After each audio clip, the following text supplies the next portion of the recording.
The Miraculous Journey of Edward Tulane. Chapter 18. Bryce and Sarah Ruth had a father. Early the next morning, when the light was gray and uncertain, Sarah Ruth was sitting up in bed, coughing, and the father came home. He picked up Edward by one of his ears and said, "I ain't never." "It's a baby doll," said Bryce. "Don't look like a baby doll to me." Edward, hanging by one ear, was frightened. This he was certain, was the man who crushed the head of the china dolls. "Jingle," said Sarah Ruth, between coughs. She held out her arms. "He's hers," said Bryce. "He belongs to her." The father dropped Edward on the bed, and Bryce picked up the rabbit and handed him to Sarah Ruth. "It didn't matter anyway," said father. It don't make no difference, none of it." "It does so matter," said Bryce. "Don't you sass me," said the father. He raised his hand and slapped Bryce across the mouth, and then he turned and left the house. "You ain't got to worry about him," said Bryce to Edward. "He ain't nothing but a bully. Besides, he don't hardly ever come home." Fortunately, the father did not come back that day.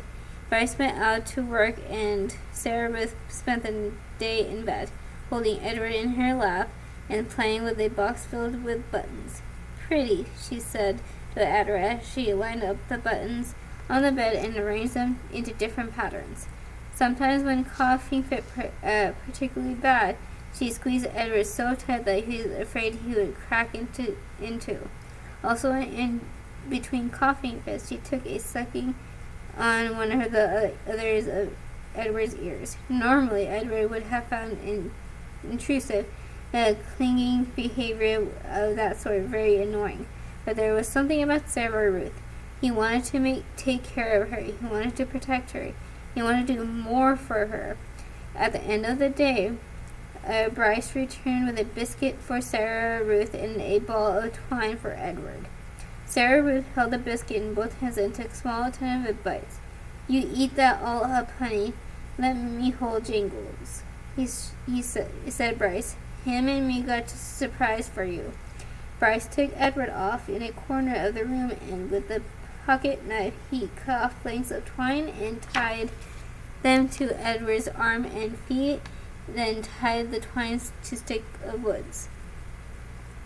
"You see, all day I've been thinking about it," Bryce said. "What we're going to do is make you dance."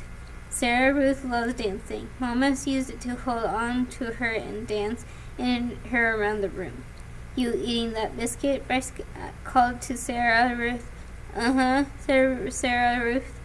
"You hold on, honey. We've got a surprise for you." Bryce stood up. "Close your eyes," he told her. He took Edward over to the bed and said, "Okay, you can open them now." Sarah Ruth opened her eyes. "Dance, Jingles," said Bryce. And then, moving the strings with the sticks with one hand, Bryce made Edward dance and drop and sway. And the whole while, at the same time, with the other hand, he held on to his harmonica and played a bright and lively tune. Sarah Ruth laughed. She laughed until she started to cough, and then Bryce laid Edward down and took Sarah Ruth in his lap and rocked her back and rubbed her back. "You want some fresh air?" he asked her. "Let's get you outside for the nasty old air, huh?"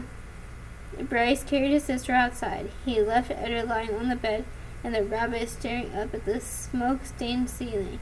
Thought again about having wings. If he had them, he thought he would fly high above the world to where the air was cleaner and sweet, and he would take Sarah Ruth with him.